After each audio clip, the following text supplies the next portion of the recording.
Hello, EagleSong Gardener here at RavenCroft Garden.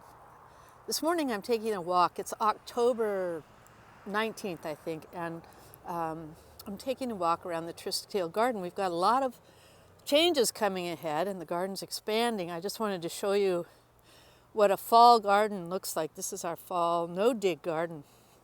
So we're going to do a walkabout here and just look at some of the plants in the garden. First we'll go around the garden, then I'll go in the garden. This will be a fun shot.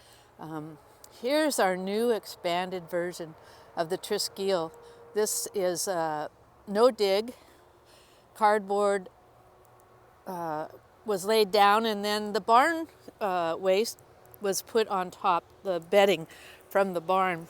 There is no waste. It all just turns into something good to nurture and nourish. So here we have I don't know, probably another, at least a quarter more space will come out of this for the garden next year.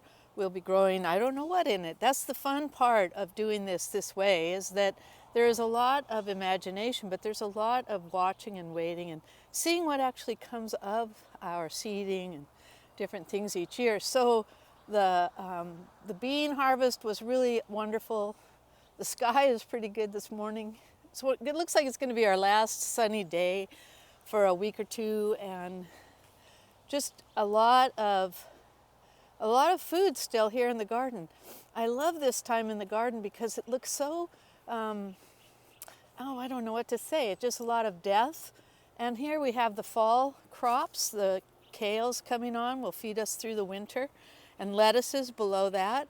They love the cool weather. So living in Washington, I have the opportunity to garden really year-round. We have to make ourselves stop for a bit just to get a rest. But here is a Popio amaranth. This was a first for this year, and it turned out to be a spectacular plant in the garden. So next year we'll start doing some testing with it. And squashes, of course, are down. And calendula. Her name comes from Calendula. Calend is like calendar, and you can see there that the calendula blooms in every calendar month.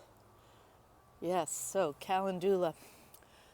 All right, the 13-foot tall sunflower was an amazing lot of fun this summer to watch grow. We got about 28 flowers. The small seed-eating birds have been enjoying it, and soon, on October 31st, we'll bring the flag down. And then after that day, everything that's left in the garden, besides the greens and things that we're going to eat through the winter, will be for the birds. And here, the beets. Now this looks pretty sad, not a very good show on the beets. But honestly, it was the small birds that have come, the leaf eater birds, and they've been eating the beet tops. A little toss of remay would have been a good idea at that point. But you know, things get going and the birds are eating, so we weren't too disturbed by that. We have had more birds and pollinators in the garden this year than we've had for years. And we were very pleased to see that. And so it's just a beautiful thing to plant a garden, not just for ourselves, but actually for other creatures around us as well. A lot of pleasure in watching the birds and insects and other life come through. Not always eating what we'd like them to eat, but nonetheless having them here is definitely a treat. So stay tuned, watch us figure out what to put in that beautiful bathtub that has been floating around with me for several decades. We haven't decided yet what's going to go in there. If you have any ideas, pop them down in the messages below. So, well, that's it for today. EagleSong Gardener, mid-October, little tour of the Triskele Garden at RavenCroft Garden. I look forward to meeting you down the road.